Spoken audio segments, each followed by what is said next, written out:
जय हिंद साथियों, स्वागत है आप सभी का आपके अपने YouTube channel target with Ajit में। तो साथियों, आज की इस क्लास में हम डिस्कस करने वाले हैं 22 सितंबर के उन सभी महत्वपूर्ण करंट अफेयर्स के बारे में जो कि आप सभी के किसी भी कॉम्पिटिटिव एग्जाम्स के लिए मोस्ट इंपॉर्टेंट हो जाती हैं।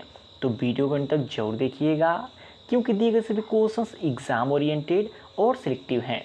और साथियों, वीडियो के लास्ट में कुछ क्वेश्चन आप सभी के लिए होमवर्क भी है जिसका आंसर कमेंट बॉक्स में जरूर दीजिएगा। तो आइए देखते हैं। जैसे पहला प्रश्न है, हाल ही में ड्रोन के उपयोग में प्रत्येक सैनिक को प्रशिक्षित करने के लिए ईगल इन द आर्म पहल किसके द्वारा शुरू की गई है। मोस्ट इंपॉर्टेंट क्वेश्चन है साथियों कि हाल ही में ड्रोन के उपयोग में प्रत्येक सैनिक को प्रशिक्षित करने के लिए ईगल इन द आर्म पहल किसके द्वारा शुरू की गई है। तो याद रखिएगा, भारतीय वायुसेना के द्वारा। किसके द्वारा? भारतीय वायुसेना के द्वारा शुरू किया गया है। अब बात करें साथियों भारतीय वायुसेना के बारे में कुछ महत्वपूर्ण तथ्यों की जो कि आपके एग्जाम में अक्सर पूछी जाती हैं। तो यदि एग्जाम में क्वेश्चन पूछे वर्तमान में वायुसेना के प्रमुख कौन हैं, तो याद रखिएगा air chief marshal Amarpreet Singh. तो आपके एग्जाम में ये क्वेश्चन पूछा सकता है, याद रखिएगा। उसके अतिरिक्त साथियों बात करें वायुसेना दिवस हर साल कब मनाता है, तो 8 अक्टूबर को मनाता है और ये क्वेश्चन कई बार एग्जाम्स में पूछा जा चुका है। उसके अतिरिक्त बात करें वायुसेना का मुख्यालय कहाँ पे है, तो नई दिल्ली में है। ये तीनों पॉइंट साथियों मोस्ट इम्पॉर्टेंट है आने वाली सभी एग्जाम्स के लिए। नेक्स्ट क्वेश्चन है, हाल ही में अंतर्राष्ट्रीय रेड पांडा दिवस कब मनाया गया है। मोस्ट इंपॉर्टेंट क्वेश्चन साथियों कि हाल ही में अंतर्राष्ट्रीय रेड पांडा दिवस कब मनाया गया है, तो याद रखिएगा 20 सितंबर 2025 को मनाया गया है। कब मनाया गया है? 20 सितंबर 2025 को।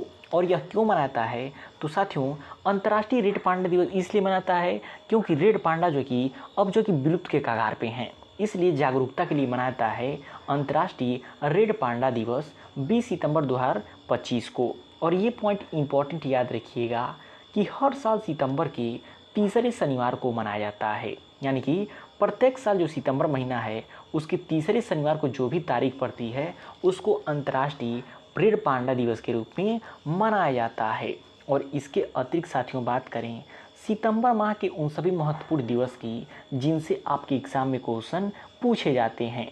और हाल ही में हुए पीईटी के एग्जाम में साथियों महत्वपूर्ण दिवस से संबंधित जो कि 5 क्वेश्चन पूछे गए थे जो कि काफ़ी स्कोरिंग नंबर हो जाता है। इसलिए साथियों मैं डेली अपने करंट अफेयर क्लास में एक जो है कि महत्वपूर्ण दिवस से संबंधित क्वेश्चन जरूर कराता हूँ और उस महीने से संबंधित सभी दिवस के बारे में एक बार रिवीजन जरूर कराता हूँ।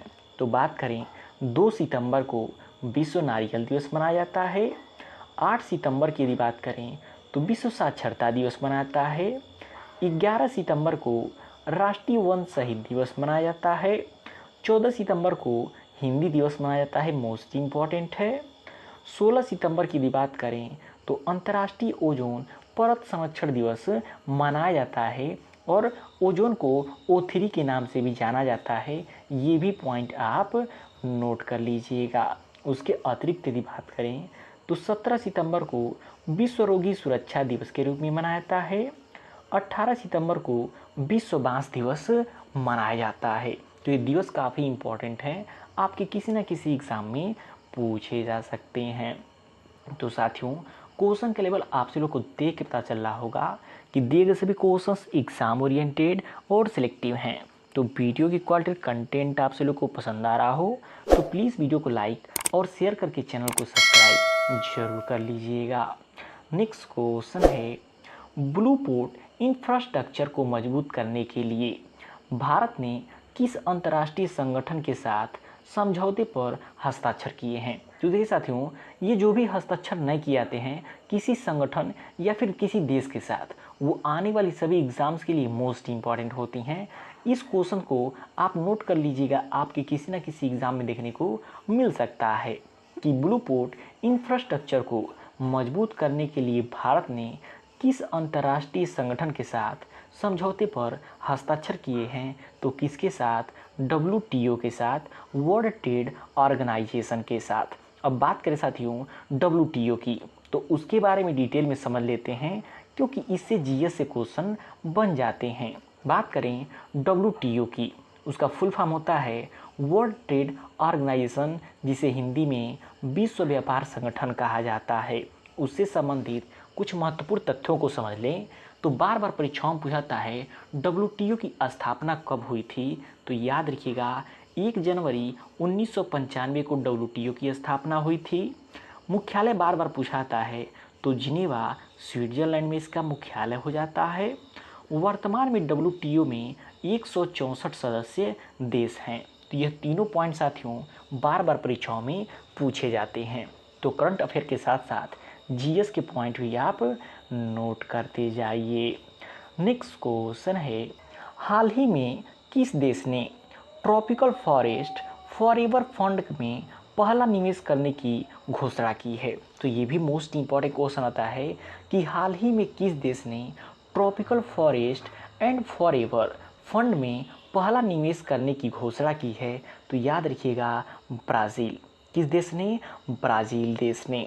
यदि डिटेल में समझें ब्राज़ील देश के बारे में, तो याद रखिएगा ब्राज़ील की राजधानी की यदि बात करें तो कैपिटल हो जाती है ब्राज़ीलिया। मुद्रा की बात करें तो ब्राज़ीलियन रियाल हो जाता है। वर्तमान में ब्राज़ील के राष्ट्रपति कौन हैं? तो लूला दा सिल्वा हैं। और याद रखिएगा मोस्ट इम्पॉर्टेंट पॉइंट है कि 7 सितंबर 2025 को ब्राज़ील ने अपना स्वतंत्रता दिवस मनाया है। यह मोस्ट इम्पॉर्टेंट पॉइंट है। और मोस्ट इम्पॉर्टेंट करंट अफेयर ये भी है कि इफ़को ब्राज़ील में अपना पहला विदेशी नैनो उर्वरक संयंत्र स्थापित करेगी। 15वीं ब्रिक्स कृषि मंत्रियों की बैठक ब्राज़ील में आयोजित होगी। तो यदि एग्जाम में क्वेश्चन पूछे 15वीं ब्रिक्स कृषि मंत्रियों की बैठक कहाँ पे आयोजित होगी, तो ब्राज़ील में आयोजित होगी। तो क्वेश्चन काफ़ी इम्पॉर्टेंट है और उसके साथ ये सभी बिंदु हैं जो कि आपके एग्ज़ाम में पूछी जा सकती हैं। नेक्स्ट क्वेश्चन है, हाल ही में किसे ऑनलाइन भुगतान एग्रीगेटर के रूप में काम करने के लिए आरबीआई की मंजूरी मिली है? तो मोस्ट इम्पॉर्टेंट क्वेश्चन है, याद रखिएगा कि हाल ही में किस ऐप को ऑनलाइन भुगतान एग्रीगेटर के रूप में काम करने के लिए रिजर्व बैंक ऑफ इंडिया की मंजूरी मिली है? तो याद रखिएगा किसे? फ़ोन पे को। किसे मिला है? फ़ोन पे को मिला है। यदि डिटेल में समझें भारतीय रिजर्व बैंक के बारे में, तो उनसे संबंधित आरबीआई से संबंधित जो क्वेश्चन एग्ज़ाम में पूछे जाते हैं उनके बारे में थोड़ा डिटेल में समझ लेते हैं। तो कई बार परीक्षाओं में पूछाता है आरबीआई की स्थापना कब हुई थी? तो 1 अप्रैल 1935 को आरबीआई की स्थापना हुई थी। और सेकंड मोस्ट इम्पॉर्टेंट क्वेश्चन पूछा जाता है कि आरबीआई का राष्ट्रीयकरण कब हुआ था? तो 1 जनवरी 1949 को आरबीआई का राष्ट्रीयकरण किया गया था। और मोस्ट इम्पॉर्टेंट पॉइंट ये हो जाता है कि आरबीआई के वर्तमान में गवर्नर कौन हैं? तो याद रखिएगा संजय मल्होत्रा वर्तमान में आरबीआई के गवर्नर हैं, जो कि 26वें नंबर के गवर्नर हो जाते हैं। तो इनसे संबंधित इन महत्वपूर्ण पॉइंट को आप अलग से नोट करते जाइएगा, जो कि एग्ज़ाम्स में बार बार पूछे जाते हैं। तो साथियों देखिए, यदि आप सिर्फ मेरे करंट अफेयर की क्लास को अटेंड करते हैं तो वहाँ से आपको बहुत सारे जीके जीएस के क्वेश्चन भी याद हो जाते हैं। तो मेरा मकसद सिर्फ करंट अफेयर को याद कराना नहीं, बल्कि उसके साथ आपके जीके जीएस को भी मजबूत कराना होता है। नेक्स्ट क्वेश्चन है, जेंडर स्नैपशॉट 2025 रिपोर्ट किसके द्वारा जारी की गई है? तो याद रखिएगा संयुक्त राष्ट्र महिला के द्वारा। किसके द्वारा? संयुक्त राष्ट्र महिला के द्वारा जेंडर स्नैपशॉट 2025 रिपोर्ट जारी किया गया है। नेक्स्ट क्वेश्चन है, हाल ही में भारत और ईरान के द्वारा विकसित किया जा रहा चाबहार बंदरगाह किस खाड़ी के पास स्थित है? साथियों मोस्ट इम्पॉर्टेंट क्वेश्चन हो जाता है, जैसे कि सबसे अधिक चर्चे में और कोई बंदरगाह रहता है तो वह कौन सा है? चाबहार बंदरगाह। यह सबसे अधिक चर्चे में रहता है, इसलिए आपके किसी न किसी एग्जाम में ये क्वेश्चन पूछे जाने की 100% संभावना है कि जो कि हाल ही में भारत और ईरान के द्वारा विकसित चाबहार बंदरगाह किस खाड़ी के पास स्थित है? तो याद रखिएगा ओमान की खाड़ी के पास स्थित है। किसके पास स्थित है? ओमान की खाड़ी के पास स्थित है।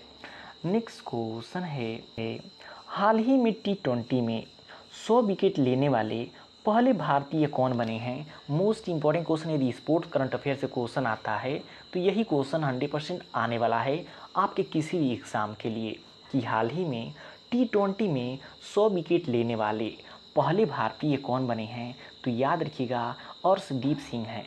कौन बने हैं?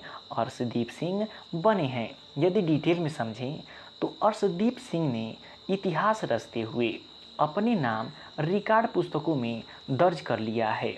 वे T20 अंतर्राष्ट्रीय क्रिकेट में 100 विकेट लेने वाले पहले भारतीय गेंदबाज बन गए हैं। तो ये क्वेश्चन आपकी आने वाली परीक्षाओं में 100% छपने वाला है, इसको आप नोट कर लीजिए। नेक्स्ट क्वेश्चन है, निम्न में से कहाँ केंद्रीय प्रशासनिक न्यायाधिकरण के 10वीं अखिल भारतीय सम्मेलन का उद्घाटन हुआ है? बात करें कि निम्न में से कहाँ पे केंद्रीय प्रशासनिक न्यायाधिकरण के 10वें अखिल भारतीय सम्मेलन का उद्घाटन हुआ है, तो कहाँ पे? नई दिल्ली में हुआ है। कहाँ पे हुआ है? नई दिल्ली में हुआ है। और नई दिल्ली में वर्तमान में मुख्यमंत्री कौन हैं? तो रेखा गुप्ता जी वहाँ की वर्तमान में मुख्यमंत्री हैं। और most important current affair Delhi से अगर बात करें तो सतीश गोलचा को दिल्ली का पुलिस कमिश्नर नियुक्त किया गया है। यह मोस्ट इम्पॉर्टेंट करंट अफेयर हो जाता है।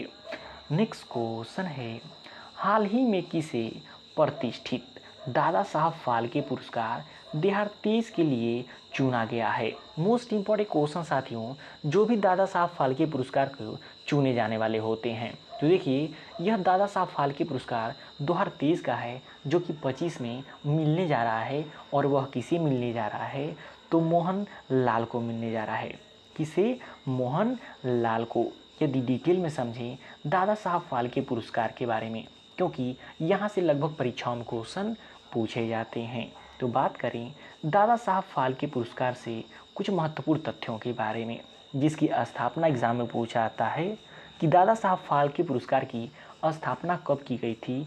तो 1969 में दादा साहब फाल्के पुरस्कार की स्थापना की गई थी। यह पुरस्कार भारतीय सिनेमा के पितामह दादा साहब फाल्के की स्मृति में शुरू किया गया। बात करें, यह पुरस्कार भारत सरकार के सूचना एवं प्रसारण मंत्रालय के अंतर्गत फिल्म डिवीज़न द्वारा प्रदान किया जाता है। और मोस्ट इम्पॉर्टेंट पॉइंट तो ये है, पहला दादा साहब फाल्के पुरस्कार देविका रानी को 1969 में दिया गया था। तो ये काफ़ी इम्पॉर्टेंट पॉइंट हैं दादा साहब फाल्के पुरस्कार से संबंधित, तो इन सभी को आप याद रखिएगा। नेक्स्ट क्वेश्चन है, निम्न में से उत्तराखंड में कहाँ ऐतिहासिक एशियन कैडेट कप इंडिया 2025 की मेज़बानी की है? तो याद रखिएगा, हल्द्वानी में। कहाँ पे? उत्तराखंड के हल्द्वानी में। नेक्स्ट क्वेश्चन है, केंद्रीय गृह मंत्री अमित शाह ने भारत के सबसे बड़े और आधुनिक खेल परिसर वीर सावरकर स्पोर्ट्स कॉम्प्लेक्स का उद्घाटन कहाँ पे किया है? तो याद रखिएगा, अहमदाबाद के कहाँ पे? नारायणपुर में। कहाँ पे? अहमदाबाद के नारायणपुरा में। तो काफ़ी इंपॉर्टेंट क्वेश्चन है, इसको भी आप याद रखिएगा। अब बात करें साथियों लास्ट में आप सभी लोग के लिए होमवर्क वाले क्वेश्चन की, तो इसका आंसर कमेंट बॉक्स में देखते हैं कितने लोग सही सही देते हैं, क्योंकि हमने इस क्वेश्चन को कल की क्लास में पढ़ा हुआ है। अगर आपने कल का क्लास नहीं देखा है तो नीचे डिस्क्रिप्शन बॉक्स में उसका लिंक दिया गया है, वहाँ से आप उसको देख करके और इस क्वेश्चन का आंसर दे सकते हैं। तो क्वेश्चन क्या है, हाल ही में जारी वैश्विक नवाचार सूचकांक 2025 में भारत स्थान पे रहा, किस स्थान पे रहा? तो इसका आंसर कमेंट बॉक्स में जरूर दीजिएगा। तो साथियों, ये रहे 22 सितंबर के वे सभी महत्वपूर्ण करंट अफेयर जो कि आपके किसी भी कॉम्पिटिटिव एग्ज़ाम के लिए मोस्ट इम्पॉर्टेंट हो जाती हैं। तो वीडियो आपको कैसा लगा कमेंट करके फीडबैक जरूर दीजिएगा, और वीडियो पसंद आए तो प्लीज़ वीडियो को लाइक और शेयर करके चैनल को सब्सक्राइब जरूर कर लीजिएगा।